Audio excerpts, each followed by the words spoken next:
Let's be honest, all this talk about AI security can feel a little overwhelming. You hear terms like prompt injection, model poisoning, and it sounds like this totally new alien landscape. But what if I told you the skills you already have are exactly what you need to master it? Today, we're going to connect the dots. We're mapping these new AI threats right back to the classic security principles you've been working with for years. Let's dive in. And this quote from Einstein, it absolutely hits the nail on the head. AI security feels like this huge new problem, so we must need brand new thinking, right? Well, yes and no.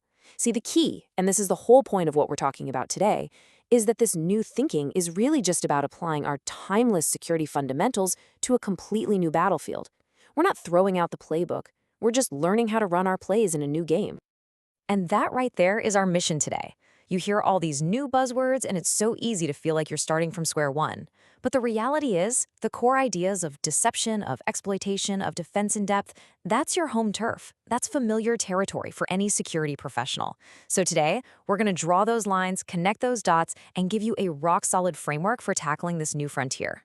So here's our game plan. First, we'll get into what these new AI agents actually are. Then, we'll map their unique threats to some old-school attacks and see how they can put the classic kill chain on steroids.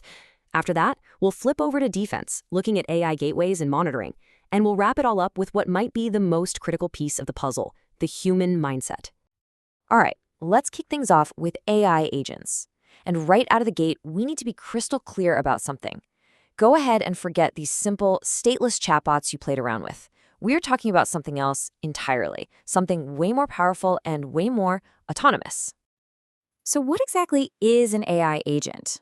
Well, put simply, it's an AI that doesn't just respond. It can reason and it can act on its own to hit a target. There are two huge differences from a basic chatbot. First, an agent maintains state, meaning it remembers context from one interaction to the next.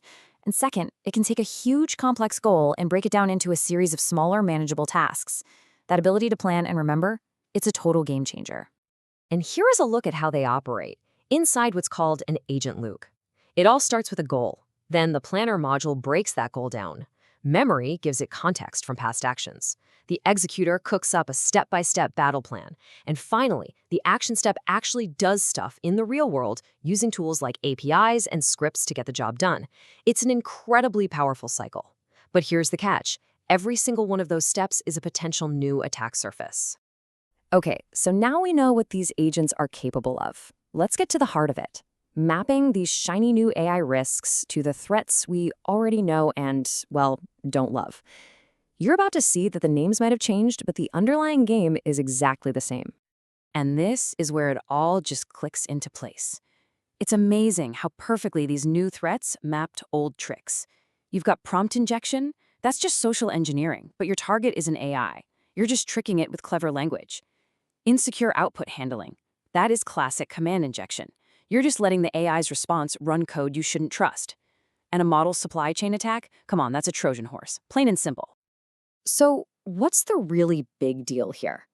It's this. AI doesn't just create new holes to patch. It acts as a massive force multiplier for the old attacks. It essentially gives attackers the ability to run the classic playbook with absolutely terrifying speed and scale. It automates the entire kill chain. Just think about it for a second. An attacker can task an agent to do deep recon, scraping the entire web for intelligence on a target. Then it can use that intel to craft phishing emails so perfectly tailored, so convincing, they're almost impossible to spot. Then it can automate the delivery of a payload and, in the worst-case scenario, execute its final goal, like exfiltrating data, completely on its own. A process that used to take a human team weeks can now be compressed into a matter of minutes. Okay, that was the scary part. So how do we possibly defend against this? Well, we start by building our first line of defense, something called the AI gateway. And just like the threats, this new control has a very familiar cousin in our traditional security stack. The best way to think about an AI gateway is as a web application firewall, or a WAF, but for language. A WAF inspects HTTP requests for bad stuff before it hits your server. An AI gateway does the exact same thing for prompts before they hit the AI model. And on the way out, a WAF can act like a DLP, and an AI gateway filters the model's output to stop sensitive data from leaking. It is the exact same security pattern. We're just swapping one protocol, HTTP, for another, human language. Now, a gateway is a fantastic start, but we all know perimeter defense is never enough. Our next layer is observability.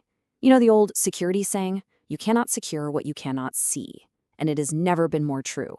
We need deep visibility into what our AI agents are actually doing moment to moment. And the parallel here? It's endpoint detection and response, or EDR. Your EDR tool on a laptop is always hunting for weird behavior, right? Like a Word doc suddenly trying to run a PowerShell script. Agent observability is the same idea. It hunts for weird agent behavior. Is the agent suddenly using a tool it's never used before? Is it making API calls way more frequently than usual? These are your new indicators of compromise. And just like EDR logs all feed into a SIEM for analysis, agent logs are your goldmine for threat hunting. This brings us to what might be the most powerful one-to-one mapping of all, incident response. So, in the old world, a machine gets compromised, what's the first thing you do? You take a forensic image of the hard drive. Well, in the new world of these temporary, ephemeral AI agents, the equivalent is capturing the agent's complete session state, its memory, its logs, the whole sequence of decisions it made. That session capture, that becomes your new forensic artifact. We've talked about a lot of tech and architecture, but honestly, it's all useless without the right human element in place. Because the single most important security tool you have isn't a piece of software. It's not a box with blinking lights, it's a way of thinking. It's the red team mindset. The UK's Ministry of Defence has a great definition for this. It's a philosophy of applying critical thinking to everyday challenges. It's about building a habit of constantly, and I mean constantly, questioning your own plans, your own ideas, and most of all, your own assumptions. And listen, this isn't just a job for a specialized red team. This has to be the mindset for everyone in security. So why is this so critical for AI security specifically? Because these new systems are so complex, they are built on a mountain of assumptions. Assumptions about how people will use them, assumptions about the data they'll see, assumptions about how they'll behave when things get weird. The red team mindset forces you to put on the adversary's hat and actively, deliberately try to break every single one of those assumptions. Adopting this mindset really means fighting against your own brain's shortcuts, confirmation bias, where you only see the logs that prove your new gateway is working perfectly, or consensus bias, groupthink, that can easily silence that one person who sees a flaw that everyone else has missed.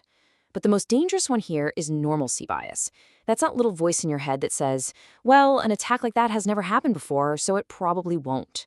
With AI, we have to assume that unprecedented attacks aren't just possible, they are inevitable. And so this is the question we want to leave you with. By mapping all these new AI risks and controls back to concepts you already know, we've seen that the tools, the architecture, the patterns to secure AI are all within your grasp. They're just extensions of what we already do. The real challenge isn't technical, it's psychological. Your tools are ready. The question is your mindset